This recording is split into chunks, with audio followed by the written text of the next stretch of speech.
বড় আফা কলেজ থেকে বাসায় এসে ঢুকতেই মা হাতের ইশারায় বোঝালো যেন কোনো শব্দ না করি। আমি চুপি চুপি মার কাছে গিয়ে আস্তে করে বললাম, কি হয়েছে মা? বাবা কি রেগে আছে? না, তোরাপুর হোস্টেলে কি যেন ঝামেলা হচ্ছে, তাই বাসায় চলে এসেছে। বাসায় আসার পর থেকে নাকি খুব মাথা ব্যথা করছে, এখন ঘুমিয়ে আছে। তুই আর কোনো ডিস্টার্ব করিস না। আমি মার কথা শুনে শুধু মুচকি হাসলাম। তারপর কিছু না বলে আমার রুমে চলে এলাম। পা থেকে মোজাগুলো খুললাম। শেষবার কবে মোজা ধুয়েছি আমার নিজেরই মনে নেই। নিজের মোজার গন্ধে নিজে থাকতে পারছি না। মোজাগুলো নিয়ে চুপি চুপি আপুর রুমে গেলাম। দেখি আপু হাঁ করে ঘুমাচ্ছে। সুন্দর করে আমার মোজাগুলো আপুর মুখের কাছে রেখে বাহির থেকে আপুর রুম লক করে এসে বললাম। কতক্ষণ পর আপুর রুম থেকে দুমদাম শব্দ হতে শুরু করলো। মা তাড়াতাড়ি দরজা খুলতে আপু চিৎকার করে বলতে লাগলো, তোমায় বলেছিলাম না তোমার এই কুত্তা ছেলে যেন আমার রুমে না আসে। তারপরও এই কুত্তা এসে আমার মুখে নোংরা মোজাগুলো রেখে গেছে। মোজার গন্ধে আমার দম আটকে গেছিল। মোজা গন্ধ করবে কেন? মাত্র 40 দিন আগে তো মোজা ধুয়েছি। এই কথাটা বলে আমি কোনো রকম আপুর চোখের সামনে থেকে চলে গেলাম। তা না হলে আমার পিঠে কয়েকটা ধুমধাম পড়ে যেত। বিকেলে যখন বাসার বাইরে যাব তখন আপু ডেকে বলল, সবুজ, আমার ফোনে 100 টাকা লোড করে দিস তো। আমি আপুর থেকে টাকাটা নিলাম। সন্ধ্যায় যখন বাসায় ফিরি তখন আপু বলল, কে রে, তোকে কখন বললাম টাকা লোড দিতে? এখনো তুই লোড দিসনি? আমি অবাক হয়ে বললাম, তুই না নিজের মুখে বললি এই নিয়ে 100 টাকা তোর হাতে খরচের জন্য দিলাম। আমি তো খরচ করে ফেলেছি। আপু রাগে লাল হয়ে মাকে ডেকে বলল, তোমার এই কুত্তা ছেলেকে আমার ফোনের টাকা লোড করতে দিয়েছিলাম, কিন্তু এই বান্দার আমার ফোনের টাকা না দিয়ে নিজে খরচ করে ফেলেছে। আপুর কথা শুনে মাও বলল, তুই তো জানিস এটা 1 নম্বরের চোর আর বাটপার, তারপরও ওকে টাকা দিতে গেলি কেন? রাতে আপুর রুমে এসে দেখি আপু পড়ছে। আমি আপুকে বললাম, আপু একটু ভেতরে আসবো? আপু তো অবাক হয়ে আমার দিকে তাকিয়ে বলল, তোর মতলবটা কি? কখনো তো আমার রুমে ঢোকার সময় অনুমতি নিস না, আজ হঠাৎ নিচ্ছিস যে? আমি মাথাটা নিচু করে বললাম, আপু আজ আমার রেজাল্ট কার্ড দিয়েছে, আমি ফিজিক্সে ফেল করেছি। আপু হাসতে হাসতে বলল, খুব ভালো হয়েছে। এখন আমি বাবাকে বলে তোকে ইচ্ছে মতো মার খাওয়াবো।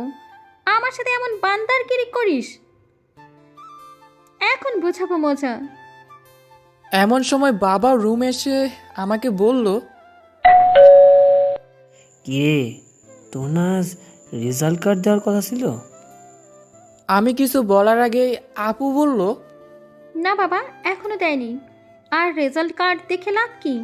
আজকাল কলেজগুলোতে অনেক কঠিন প্রশ্ন করে। আমি পিএসের ফিজিক্স আর কেমিস্ট্রির প্রশ্নটা দেখেছিলাম। আমি শিওর কলেজের সবাই এই 2 বিষয়ে ফেল করবে। এতই কঠিন প্রশ্ন হয়েছে। বাবাও আপুর কথা শুনে আস্তে আস্তে করে বলল, একটু তো প্রশ্ন কঠিন হবেই নাকি? এই কথা বলে বাবার রুম থেকে চলে গেল।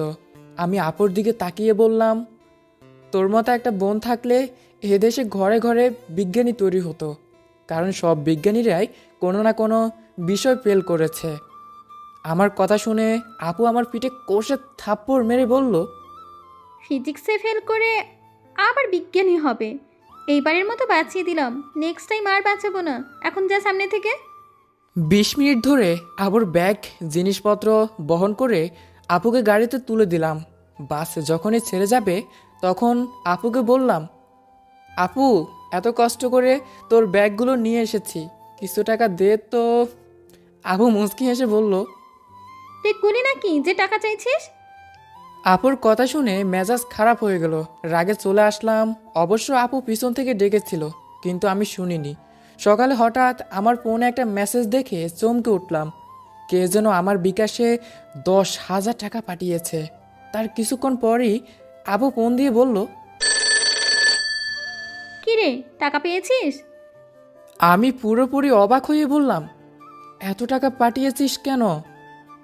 তুই না নতুন ফোন কিনতে চেয়েছিলি, তাই টিউশনির টাকা পেয়ে তোকে দিলাম। আর 5,000 টাকা কয়দিন পর দিচ্ছি, তখন 15,000 টাকা দিয়ে নতুন ফোন কিনে নিস।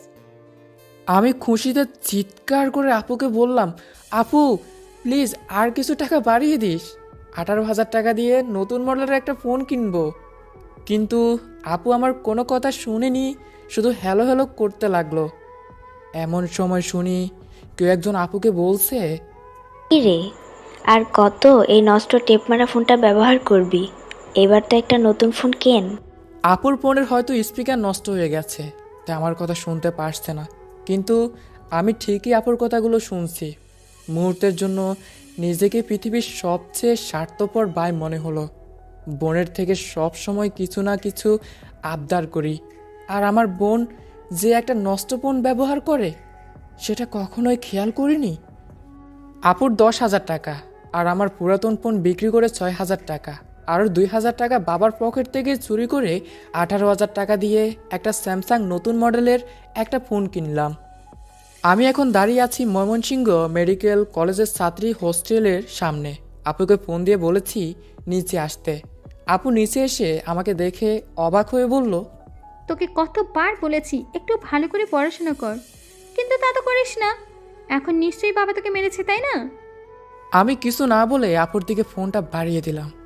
আপু ফোনটা দেখে অবাক হয়ে বলল, তুই নতুন ফোন কিনেছিস, কিন্তু বাকি টাকা কোথায় পেলি? আসলে আপু পুরাতন ফোনটা না বিক্রি করে দিয়েছি, আর বাবার পকেট থেকে কিছু টাকা চুরি করেছি।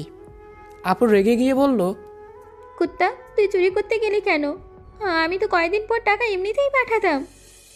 ফোনটা তোর জন্যই কিনেছি রে আপু, কদিন পর আমার পরীক্ষা। এখন ফোন থাকলে পড়াই তো হবে না। ডাক্তার বোনের ভাই পরীক্ষায় ফেল করলে মানিজ্জত দুইটাই যাবে। আপু কান্না করছে। আমি আপুকে বললাম, কাঁদছিস কেন? আপু কাঁদতে কাঁদতে বলল, কুত্তা, ভাই বড় হয়ে গেছে তো সেই কষ্টে কান্না করছি। আপু এখনো বসে আছে, আমি চলে যাচ্ছি।